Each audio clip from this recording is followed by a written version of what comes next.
Hello, my friends. Welcome back to MTD. Actually, it's the Gunn Show, but did you show up for both? Everyone loves MTD, world's most famous marketing and news channel for manufacturing. But let's start there at the beginning with what is the Gunn Show? So if you showed up for the first time, first of all, thank you. If you showed up for the nth time, also thank you. But if you did show up for the first time and you showed up to talk about guns as in weapons or guns as in muscles, yeah, they're getting bigger. They're getting bigger. No, not like Christian, my producer, but not like my guest today either. But we're not really here to talk about guns, weapons, or muscles. We are here to kind of hopefully connect the dots between all people and manufacturing, really humanize what's going on in manufacturing. So that's what we're doing here on the Gunn Show. And this is the VIP edition where we fly people in from all over the world to Boca Raton, Florida to be here at the Podcast Junkies, trying to be as cool as Joe Rogan. We're working on it, but the manufacturing world. So hopefully we are exciting for you, and I hope you enjoy the show as well. So let's first start off, Christian, with the one bad joke of the day, which may turn into two or three, just depending on how I'm feeling today. Are you ready? Ready. All right. So the first one is just going to be a statement. I think it's kind of funny, and I figured it doesn't have a question to it, but let's see if I can get you to laugh. It says, today at the bank, an old lady asked me to check her balance. So I pushed her over. No? No laughing at all? No? But picture it. Picture me pushing an old lady over at the bank. I could never picture that. Fine. Whatever. You didn't like that one at all. Okay. What do you call the security guards for Samsung? I don't know. I feel like I could get this one, though. But... Guardians of the Galaxy. Okay. Yay! All right. All right. Since you are a vegan, my friend, I have one for you. You wouldn't eat eggs and ham and eggs, would you? No. No. Well, ham and eggs is a day's work for a chicken, but a lifetime commitment for a pig. That's true. All right, last one. Terrible jokes, but that's how we start this show anyway, just to get a little giggle. You know, I was at the library the other day, Christian, and I found a book called How to Solve 50% of Your Problems, so I bought two. There's another good one. Hey, here we are. All right, this is an MTD CNC production in case you missed that part at the beginning. Let's thank a few of our sponsors, AMT and IMTS. September is going to be massive and beautiful and awesome. If you are outside of the industry listening to manufacturing today, we invite you, September, join us. And come say hi. Give me a high five, take a picture. We love just spending time with people who are interested in the industry, so please do so. And EBITDA Growth Systems, if this is your returning show, you know what I'm about to say. If this is a new show for you, well, listen up. EBITDA Growth Systems guarantees that they'll double your profit within 3 years. So whether you're a struggling shop, a regular shop, or a shop looking to sell into the future, just think about that. Within 3 years, double your profit. Absolutely fascinating. Reach out to my friends Dave and Mike there. And then we have Shop Floor Coffee. Shop Floor Coffee is interesting because they're giving back to the education side of things, really supporting some of these associations. So a percentage of the proceeds all go to support the education side of manufacturing. If you use my code, then all of it goes into a fund where I'm going to send some of these great thought leaders. Hopefully, if we get a big enough fund, hint, hint, wink, wink, big enough fund, we're going to send some of these thought leaders around the country and potentially around the world to create awareness, certainly the country first and foremost. All right. Today's guest, let me give you a headline about today and the conversation. The mission is to create and deliver a superior product. Taking an engineering-first approach, they have innovated the industry where being subpar was previously normalized. Whether it's mist collectors, air purifiers, filters, or accessories, you can be confident that you are receiving a quality product made and assembled in Canada. They take great pride in their products and craftsmanship, constantly ensuring they deliver the best product, which is suitable for your specific application. Please welcome my good friend Erik, Vice President of Sales at Aeroex Technologies, who coincidentally is on episode 32 of The Gunn Show as well. So if you want to know more about his personal story, go tune into that, because today we're opening the doors on why we all need to breathe better and how we can do it. Erik, good to have you, my friend. Thanks for coming down from Canada. Welcome back to The Gunn Show, my friends. This is the VIP edition. Thanks, Tony. That was quite the introduction. You did well. Yeah? I'm decent at reading and then amplifying certain words from time to time to make it sound much cooler. It's like you do this for a living. Motivational speaking in my future? What do you think? Yeah, I think you can pull it off. As long as I have a teleprompter. So good to have you. It's a little warm here in South Florida, isn't it? It is a little bit, yeah. I'm going to be breaking a sweat throughout this show, but it's all right. I'm enjoying it. I left Canada about 40 degrees and rain, so this is nice. It's a nice change of pace. And because you're doing metric system in Canada, not 40 degrees Fahrenheit or 40 degrees Celsius or what? Fahrenheit. I converted for you. Is it really that chilly? Yeah, it's good. Still. Yeah. Goodness gracious. Well, it did feel that way when I was in Vancouver not too long ago. Yeah. Well, my friend, I would like to start this off just a brief introduction of who you are and kind of how you got here. I mean, again, go to episode 32. We can do that. That's where we really spent a lot of time on Erik's journey and story because it is fascinating. He has a long legacy of courage and bravery and hopping around and learning about the industry. And you've recently made some moves within Aeroex as well, which congratulations, kudos, well deserved, and such an amazing team there. You've gifted me the opportunity to speak with some of your clients in Canada, some of your clients here in the US, and spent time with you at meals up in Toronto area as well, so thank you for that. Gifted the opportunity. I like that. That's more of that verbal cuddling, I guess.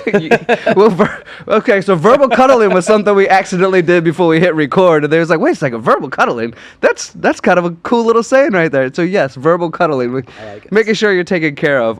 So tell us a little bit about yourself, and also let's dive right into the Aeroex as well. Yeah, absolutely. So Erik Goglidze, I'm the VP of Sales at Aeroex. I've been with the team at Aeroex for about 4.5 years now, and it was quite a journey. 4.5 years ago when I joined the team, we were about 10 people total, one facility, 7,000 square feet. We manufacture our own product, and we saw a gap in the industry that we pursued to close. Fast forward to today, we're now in 3 facilities, about 30,000 square feet. There's over 30 employees, and we continue to grow. So it's been quite a journey, and I'm excited for what the future has to hold. Yeah, I want to talk about some of that stuff that I've learned thanks to you and thanks to your team and being there firsthand, seeing how it all works. Firstly, the importance of air filtration.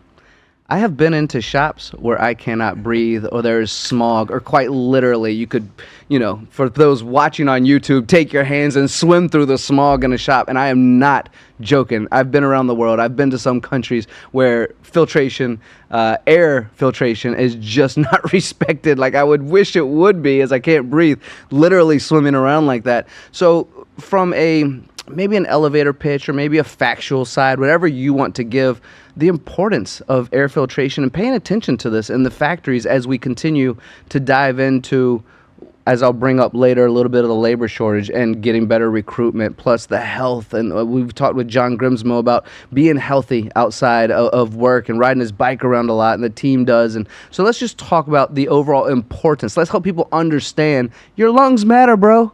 Yeah, absolutely. So, I mean, the machining industry or the machine shops have this stigma of being dark, dungy, smoky, and that's no longer the case. A lot of people are moving towards cleaning things up. Mist-Collection is something that wasn't required or wasn't implemented in many cases for many years, and as a result, there's been a lot of health problems that come from that. So we have customers that give us testimonials on their ability to go home and not have stomach aches at the end of the day. Their skin clearing up. Many health benefits for sure, because at the end of the day, it's chemicals that you're breathing in. That operator, when they open the machine door, they get a face full of mist. And it's not good for you, for the people that don't know. It's definitely not good for you. What's happened, though, is there is many types of technology out there, and there hasn't been much innovation in this space for 50 years or so. As we see innovation in high-pressure coolant systems, tooling, everybody's machining faster, everybody's machining harder, they're generating more mist. And as a result, a lot of that data technology isn't keeping up. Now, our goal at Aeroex is to provide a product that works and is efficient. So now your operator is not getting that face full of mist. You don't have smoke coming out of the chip conveyor or any opening in the machine, but also a product that's easy to integrate into any machine tool, and a product excuse me, that is low service, low on maintenance. And those are the 3 key things that we focus on: efficiency, integration, and maintenance free.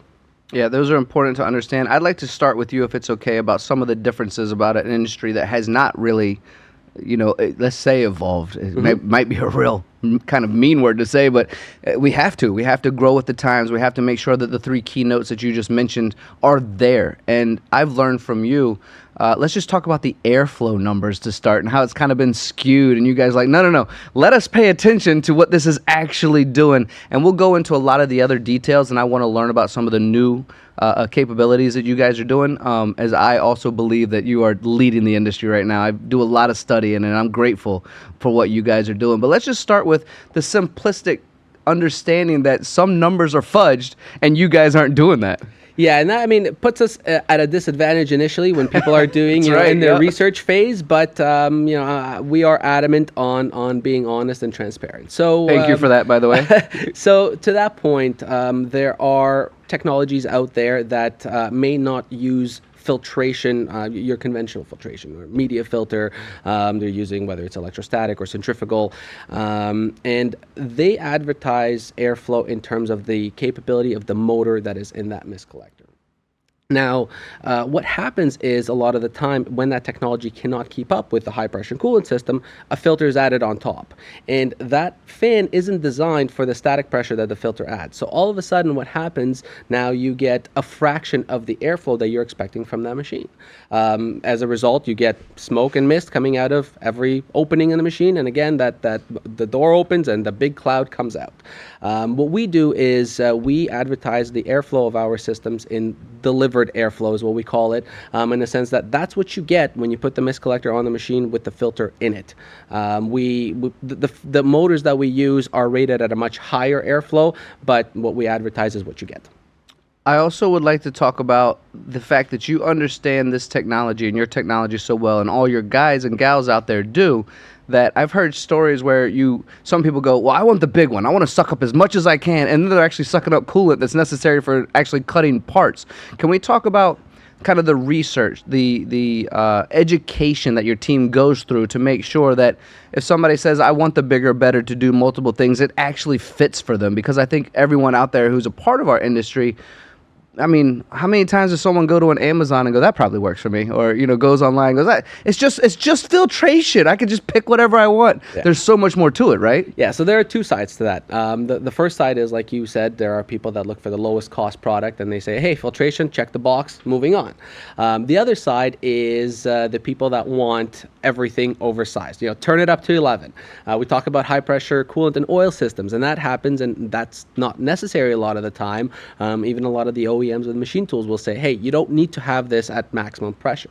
So when our sales team gets a client that's asking for a solution, we work with them every step of the way.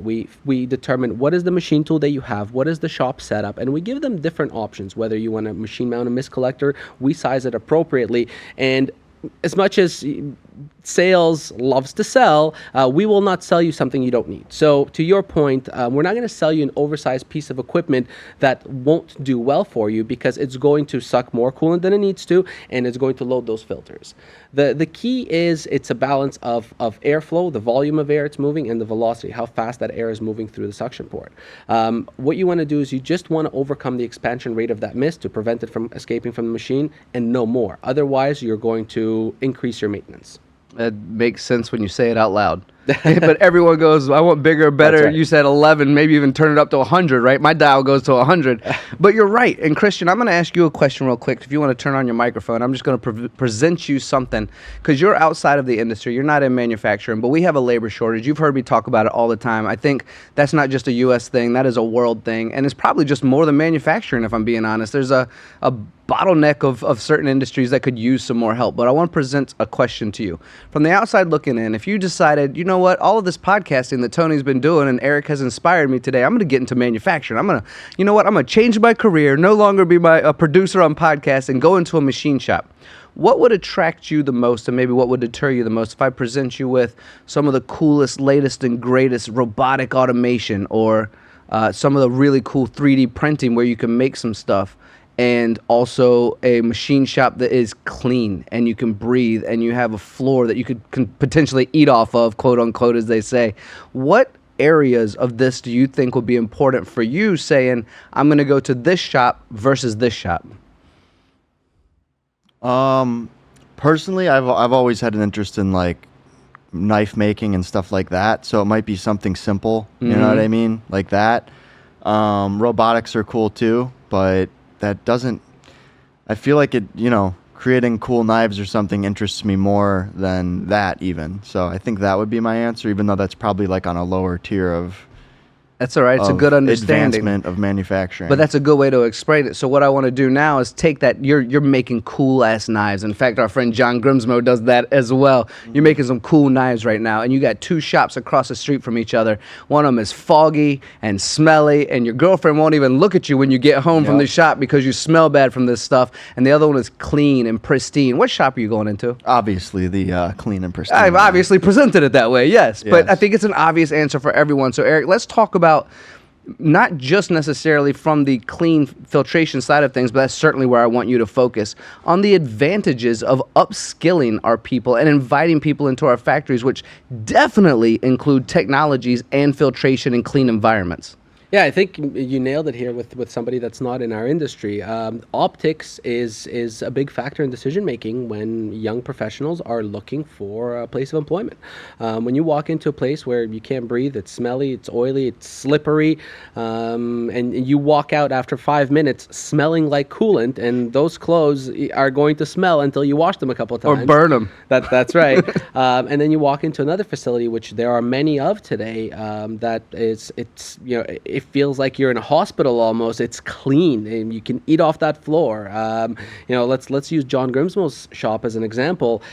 It is pristine. He made us take off our shoes on a rainy day. That's correct. He made us take off our shoes. And if you didn't notice, when somebody dropped something on the floor, there was an individual immediately came and cleaned that up.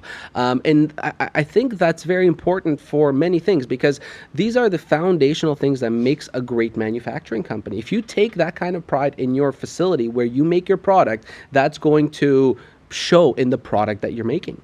I couldn't agree more, my friend. And that goes to even in our personal lives, our bedrooms being a mess. Maybe there's something awry in our lives, right?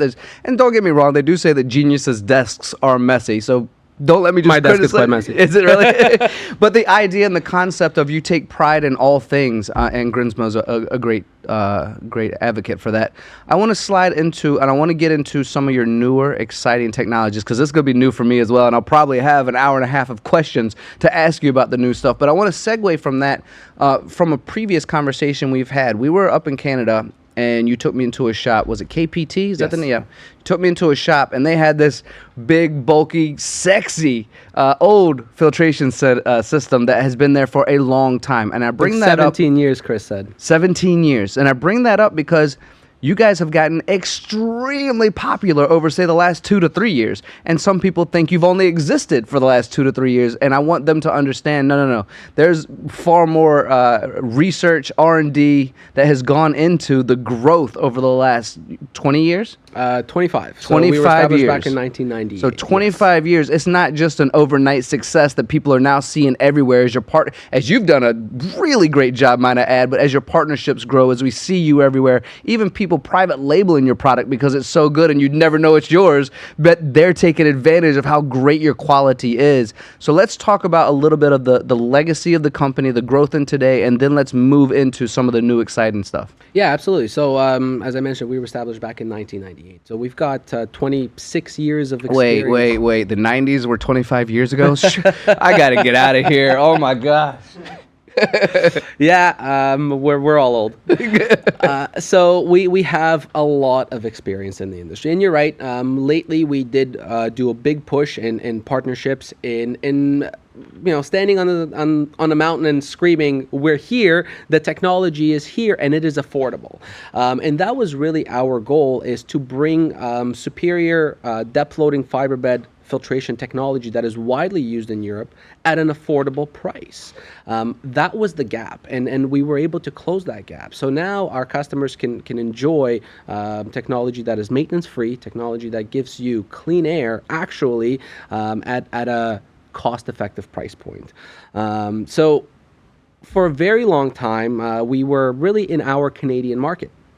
And recently we started expanding, and as it's been kind of a snowball effect as we grew more into the United States, made more partnerships, more shops started seeing our Mist collectors. So we work with a number of machine tool dealers. When a client purchases a new machine tool, they get our Mist collector with it, and all of a sudden they're saying, "Hey, how come this machine doesn't have smoke coming out of it, and that one does?" And there's one common denominator: it's the Mist collector, right? So then it's like I said, it's a snowball effect. And now our goal is, as you mentioned earlier, automation, right? Automation is huge. Robotics are huge. One factor, one benefit of mist collectors that many people don't know about is that it protects your equipment. So when you walk into a shop that's full of mist, that's full of smoke, guess what? All the cooling fans in your machines are sucking that right into the electronics of your machine. And we've had customers that reach out because they have to repair their machines as a result. So now people invest more into equipment with automation and robotics. There's significant investments that go into that, and they want to protect their investments. So we're seeing growth there, and we are also working with new product development to complement some of these automation cells in many different ways, from mist collection to parts blow-off stations and others. You know, I listened to you speak about this topic, and in my brain, I'm going, the machines are sucking it in, and so are the humans, and we're concerned about the machines.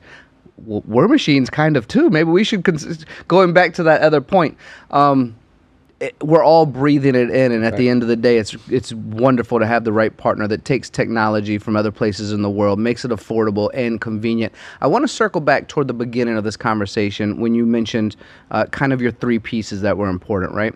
One of the pieces that stand out to me that I noticed, and I was grateful that you showcased this to me when I was at your facility getting a tour there, the time it takes to change out a filtration system when necessary, which is typically a lot longer than anything else that's out there. So the ease of use, the understanding, can we kind of open up the doors to that part of the conversation as well, where we talk about, look, do you want to spend 1 hour, 5 hours, 3 hours, once a month, once every 3 months, 6 months changing out filtration, or do you want something that lasts, and when it's done, take 5 minutes, knock it out, and move on about your life and get back to the things that are profiting you money? Or profiting you money. Does that even make sense?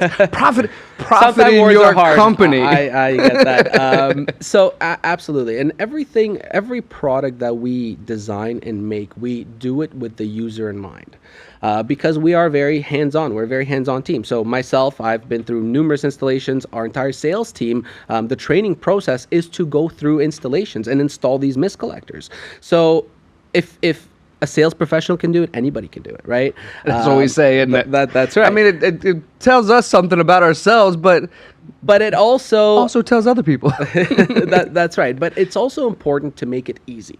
And that's in the background of everything that we design. So to your point earlier, our filter changes don't require any tools. It's either a latch system or a cross wheel system, and it takes 3 minutes, if I'm being generous, to service the mist collector. So that, compared to some of the other systems out there, I was just going to add that. I was going to actually interrupt you and just say, what are the averages, just for comparison, for people who are trying to learn? So when we look at some different technologies, there are technologies that require frequent cleaning of cells, and a lot of people don't do it in-house. They have an outside service company that does that. Of course, that comes with significant costs. There are other systems that require significant cleaning inside, and that is done in-house, but it can be complex and time-consuming, and with room for damaging the system. When that happens, you have to replace it.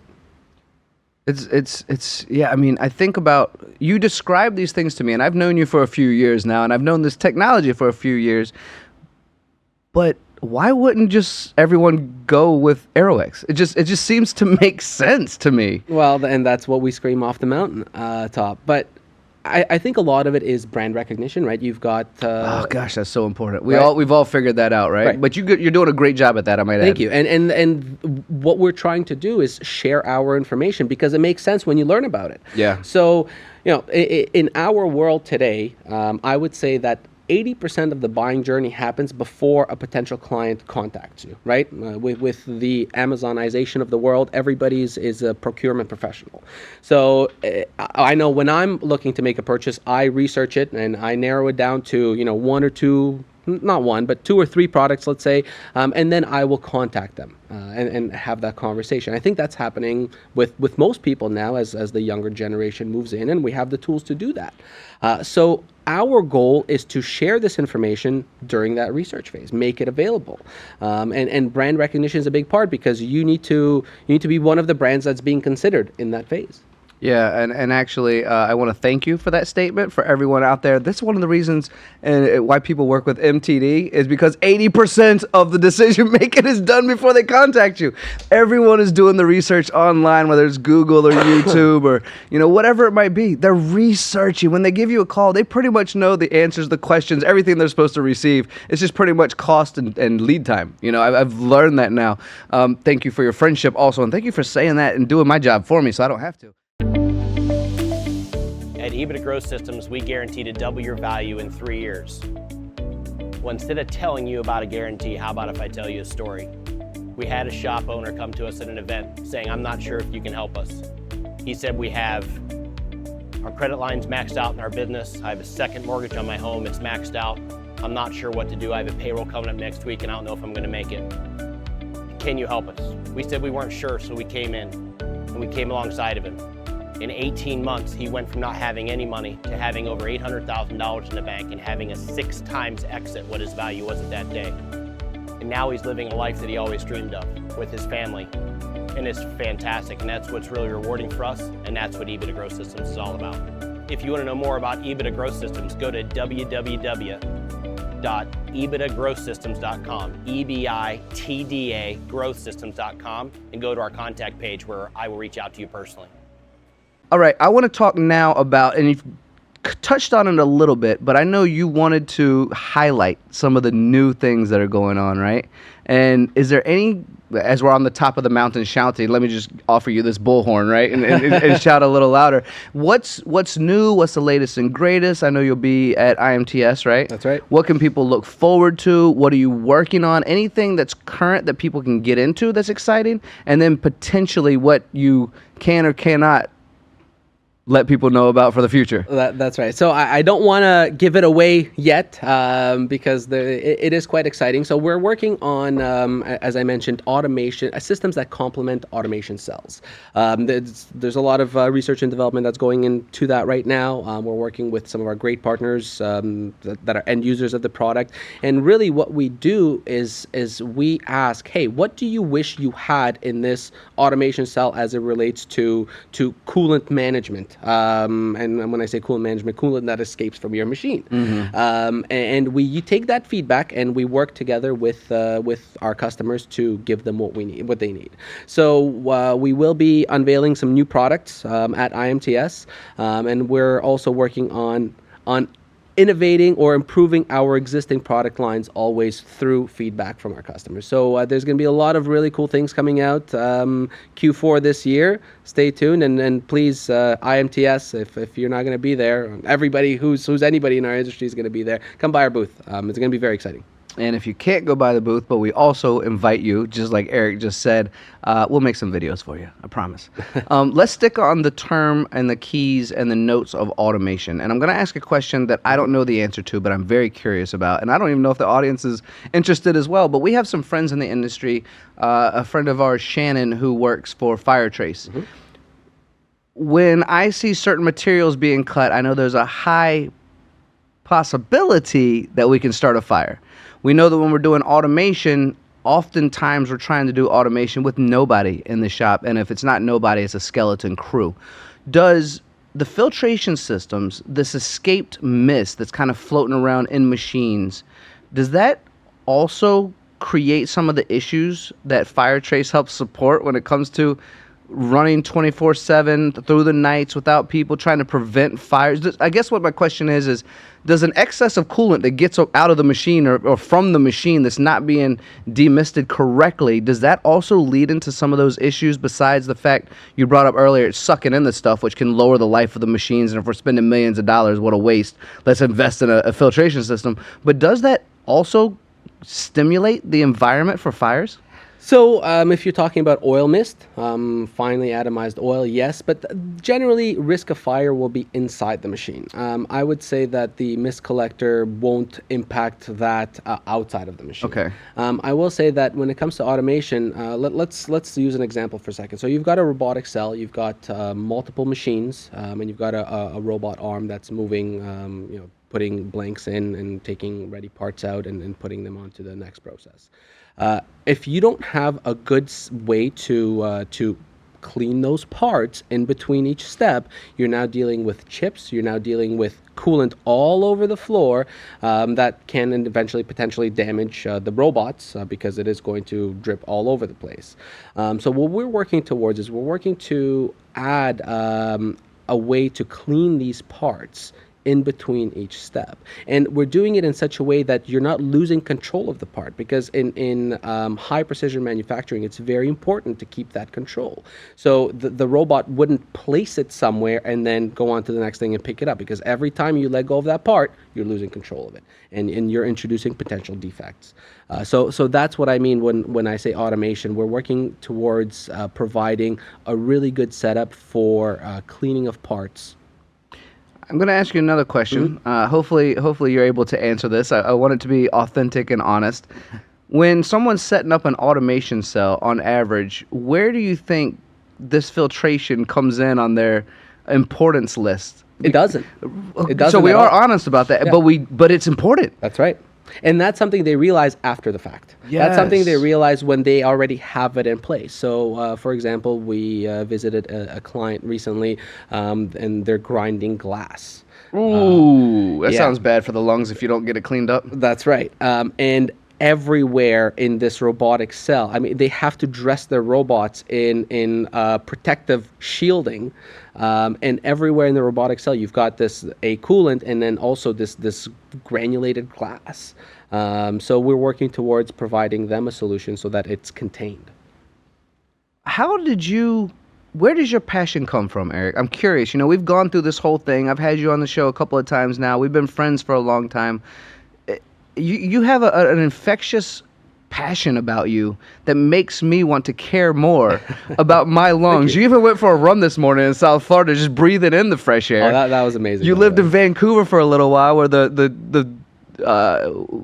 well, it's not jungles, but they have so many it's rainforests, I believe, that they have there. Yep. Anyway, obviously, and I'm not sure it's even connected to what we're talking about, but where does this passion come from? So I've always been a supporter of the underdog. And Aeroex, when I joined the company, was very much the underdog in the industry. But something that I learned very quickly, it was actually my first client meeting, they purchased a mist collector for me with this half expectation that it'll work.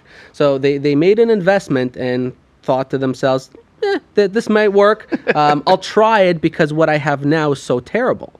And they've obviously made this investment numerous times over before to have such a jaded mindset, right? And that was an eye-opener to me. So when personally, it's when I part with my hard-earned money, I'm sure that what I'm getting, or sometimes it fails, but most of the time I think I'm sure that what I'm getting is what I need, is what it's going to work. So that was an eye-opener, and that client has since standardized on our products. But that to me was a light bulb moment. Like, hey, we have a product here that helps people in many ways, in health, maintenance, many ways, and people just don't know about it. And the whole mindset about mist collectors and the industry is a negative one, because it might work, or it might not. Yeah, but yours will. Yes. Did I ever tell you that story about when I was running a woodworking shop, and I swear my router would break down every summer just because we weren't doing the right things to filter the dust, to capture, do something about the heat. I must have been changing out the motherboards of that bad boy 3 times every summer. And imagine the productivity losses. Imagine, everything that goes along with it. The machine itself is going to reduce its overall time. I just want to share that story real quick. But what I want to ask you, your next question is, we've talked about your passion. You talked about the technology. What does it mean to you when you see a successful customer, when you have someone call you up and say, thank you, I can breathe better, or thank you, my machines are running better, or thank you, my parts are coming out better? I mean, all of these things are intertwined in the reduction of the overall mist being everywhere all over the shop. And I'm curious where you sit when someone goes, Erik, I had this 50-50 idea of what this was going to do for me based on my previous knowledge, and you have gone far above and beyond to make sure that I'm taken care of. What does that mean to you? So I think many people can relate to. There is something that there's a positivity when you help people, right? And that feeling of, hey, I've helped somebody.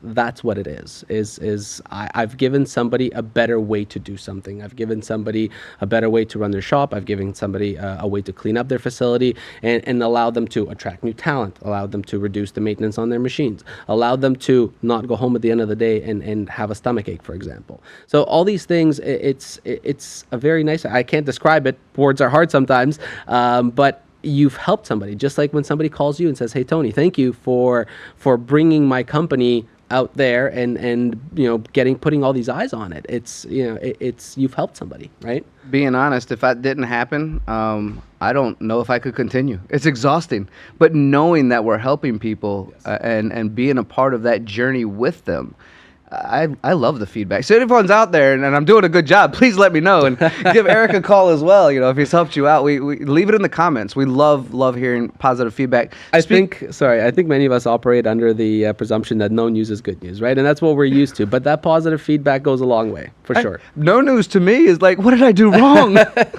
Well, in really manufacturing know, yeah, or sales for the most part, right? You are correct, but my personality is, oh no. What have I done? I'm with you. And, it's really interesting how in the last 4 years even things have evolved, right? And we talk about the labor shortage, for example. There are large companies that are continuing to expand because there's demand for their product, but they're not able to attract talent, for example, maintenance. So we look at solving those problems, and that's where also that feeling of gratitude comes from, is when you're able to help somebody and you're able to help solve their problem. So I'll use an example. We have a client that's running 120 machines, but their service team is quite small, or their maintenance team is quite small. And they're obviously focused on keeping those machines running because that's what's making you money at the end of the day. Collaborating with that client, we're now developing a system for our mist collectors, a way to communicate. We haven't decided if they're going to go with a central control yet, or we're going to make a visual management tool specifically for them to tell the maintenance team something is wrong and prevent them from, during their weekly walkthrough, check the gauge on every mist collector, for example. Some mist collectors out there don't even have a gauge, so you can't do that. But, that's what keeps us going, is the fact that it's always changing. There's always new problems to solve. It's quite fascinating. Look, right now, kids are looking at what they're going to be doing in the future, and some of them don't even know what a career in manufacturing could look like. So what we're trying to do is support organizations and initiatives that are telling kids what a career in manufacturing is. So help us give back by purchasing Shop Floor Coffee. You can find us at shopfloorcoffee.com. We're on LinkedIn. Contact us. Let us know how we can support you and your organization. It is indeed. And I want to slide into a little bit as we're, giving kudos to situations and people and how we feel when people respond back. The importance of partnerships. As you've continued to go throughout the U.S., I know that you and I have spoken to people, and partnerships are of the utmost importance. We got to make sure that people understand.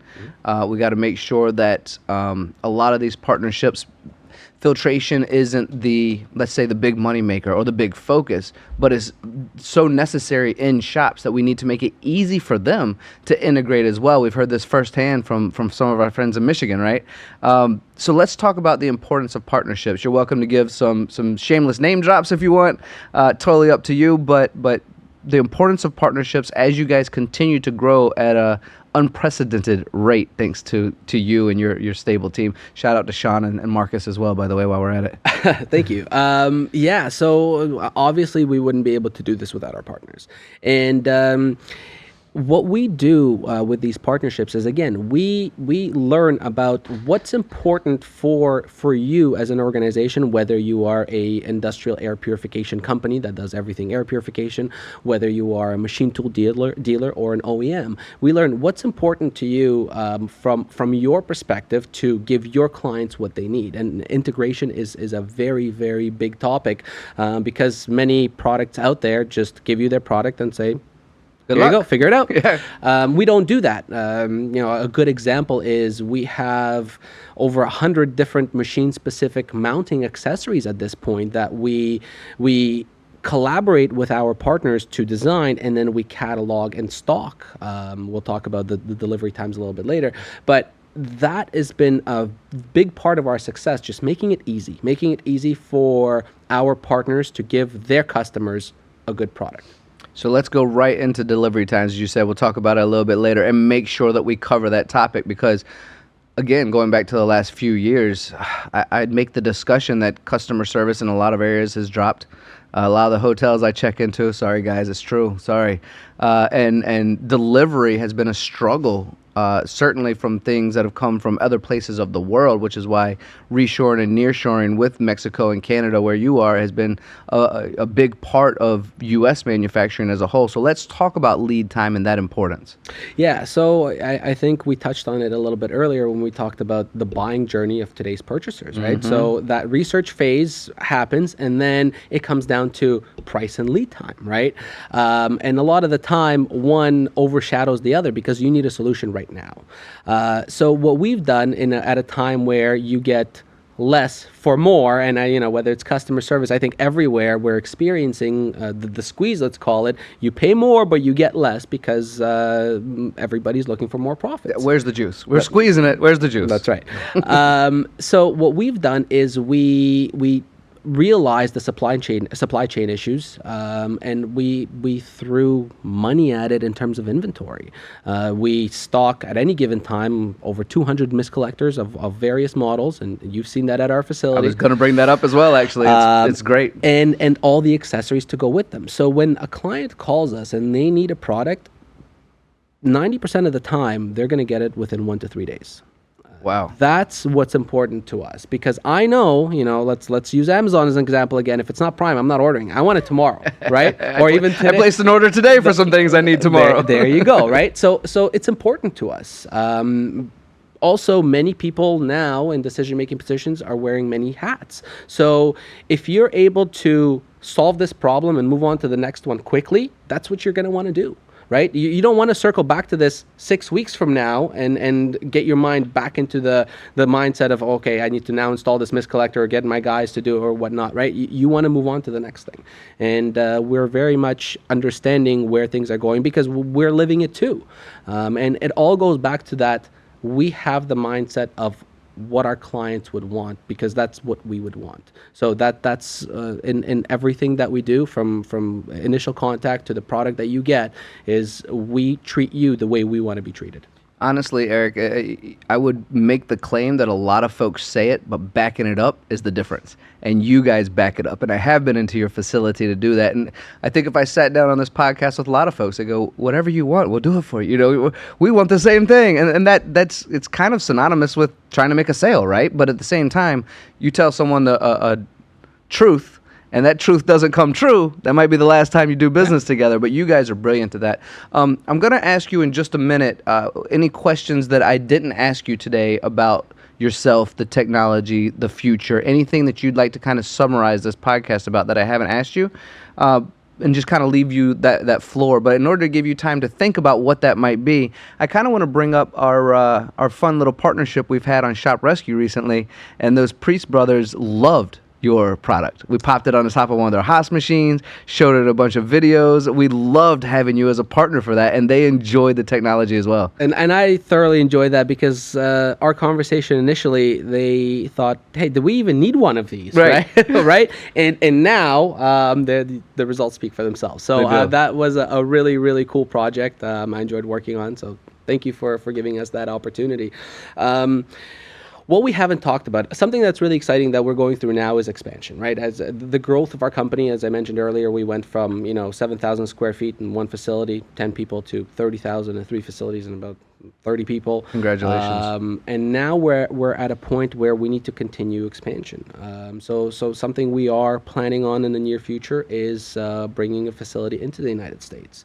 A lot of our market is down here, and a lot of our growth is down here, and we want to be able to service that market faster, even faster than we do today. Wow. And better by having local presence. So that is some of our plans for the very near future, is to open a facility down in the United States. Are you thinking personally strategic and join me here in South Florida, or relationships are strategic and be in the Midwest somewhere for both coasts?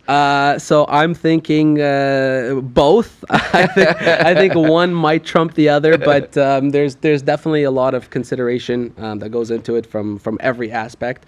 To us, quality of life of the people that work with us is important, and that certainly goes into the consideration. But also, we want to be able to deliver our product anywhere in the United States within 1 to 3 days. So that is also important. Well, A, thank you for caring about this industry. B, thank you for doing such a wonderful job providing for us and caring about customer service. And then C, thank you for all of these partnerships and friendships that you continue to create. Your authenticity, your passion, I absolutely appreciate you as a friend. Is it okay with you if we slide over to a couple of fun questions and then a couple of games as well? I love fun questions. Let's do it. So one question I had on here, and because I like your personality so much, and you and I will do dinners and drinks and hang out and unfamiliar flavors, That's right? That show's got to come out, by the way. But so we'll just go ahead and announce that now. Eric and I are working on this little sub-series we hope you'll watch, called Unfamiliar Flavors, where we eat some of the most random flavors around the world and kind of talk about it and enjoy ourselves. Have I left anything out about No. unfamiliar? That's pretty much the thing, right? Yep. So- And share that enjoyment with others. Yeah, maybe go a lot.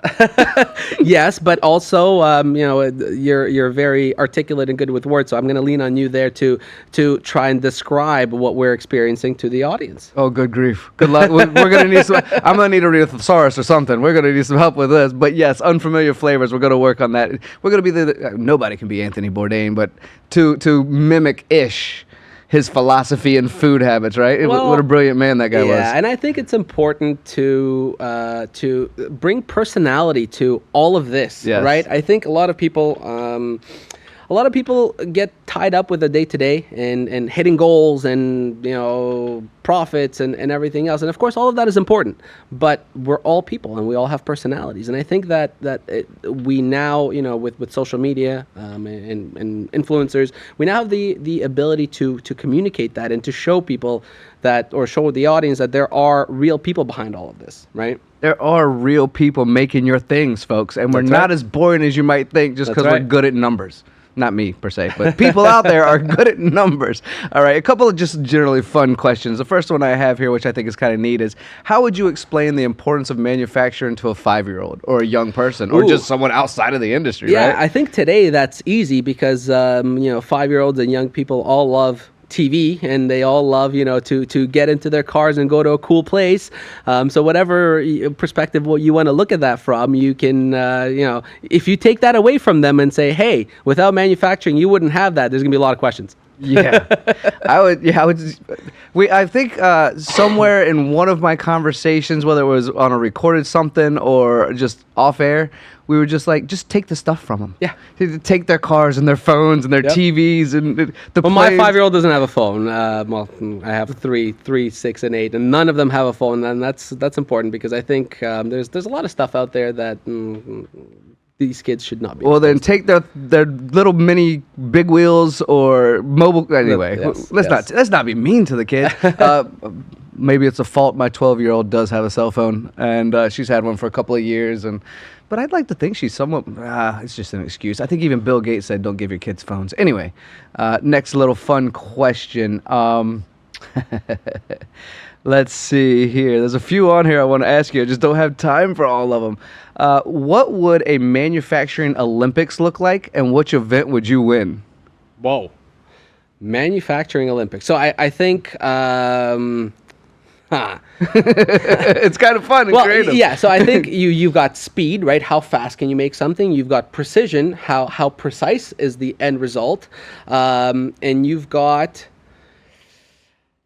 the delivery of it, right? Because from the point that you make something and then it gets through your quality control and it's good, you now have to get it to your customer, and there's a whole slew of systems and things that need to go into that. And I'm going to say the delivery is something that we would certainly win, without a doubt.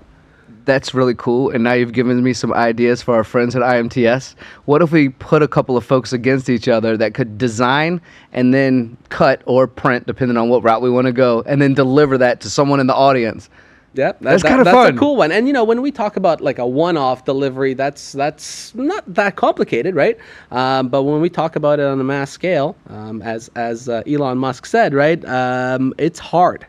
It's very hard. When you make a prototype, that's easy, but mass scale manufacturing, repeatable or delivery, that's right, it's hard. Yeah, and that gets into some of the conversations I've had with those really precise machines out there, versus something that might be more affordable. Is the more affordable one going to have that repetitive flexibility and process of quality that you're going to need to do things more than once?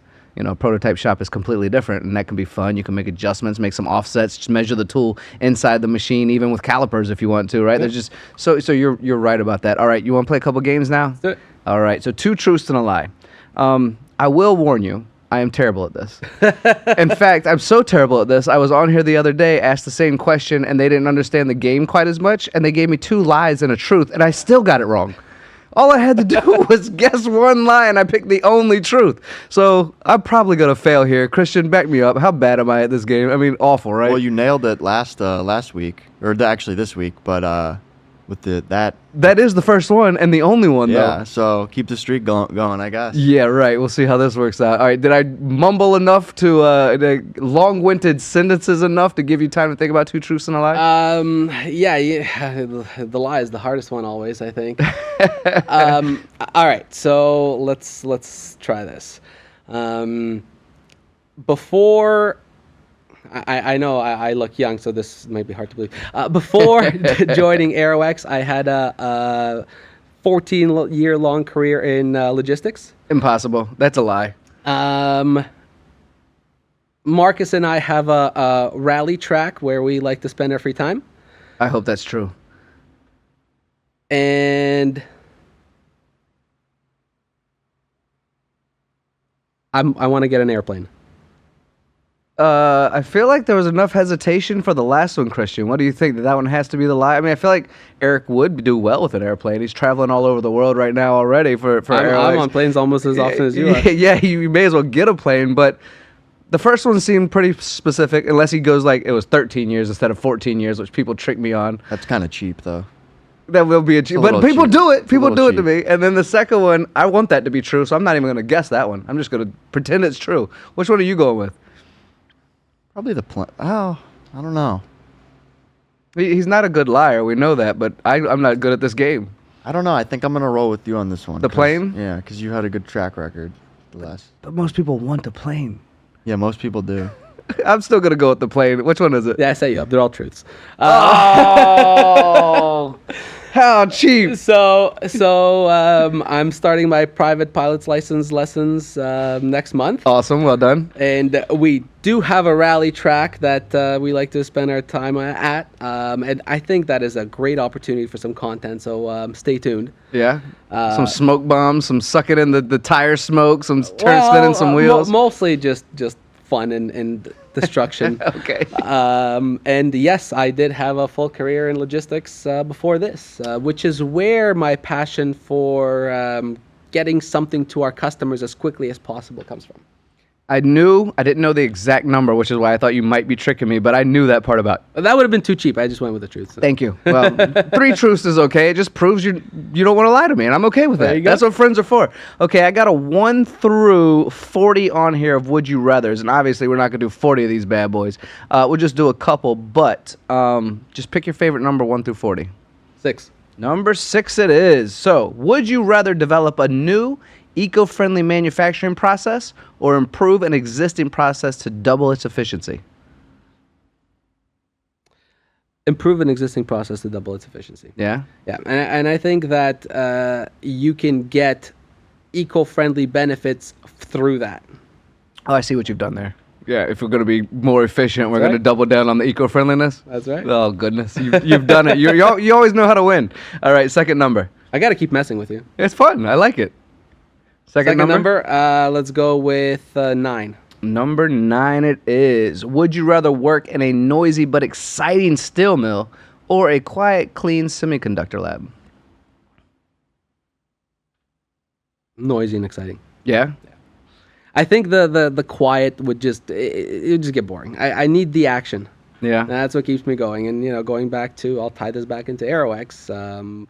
Quite often, I leave my quiet office and go to the back and talk about whatever projects we're working on. Go to our manufacturing facilities, which is noisy because we have a turret and a couple of press brakes.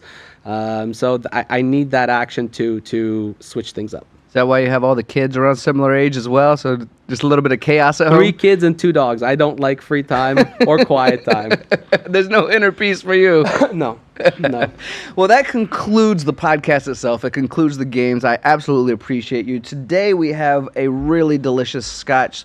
I'm also going to leave the floor open to you if you want to give some name drops, if you want to thank anyone, if you want to bring this whole thing to a close about Aeroex, anything you would like to toast today to close this show out, Erik. I truly appreciate your time. Yeah, so first I want to say thank you to you. This has been a great opportunity, and you always do a great job of making our voice heard. So thank you for that. I really want to show my appreciation to our team because none of us can do this by ourselves from a leadership perspective, and we need passionate and capable individuals that support all of it. So we wouldn't experience the growth we have. We wouldn't be here today. I'm really grateful for the people that we work with, that we have behind us, to continue moving forward. It's almost like you planned for this part. That was really well said, sir. Not at all. Yeah, it's that good. What do you think, buddy? Oh, wow. Yeah? Good Wow. stuff? That's excellent. Awesome. Well, thank you all for watching. Thank you all for listening. This has been another wonderful, at least I think so, wonderful episode of the Gunn Show VIP edition. Please put your hands together for my buddy Erik. I almost called Eriko.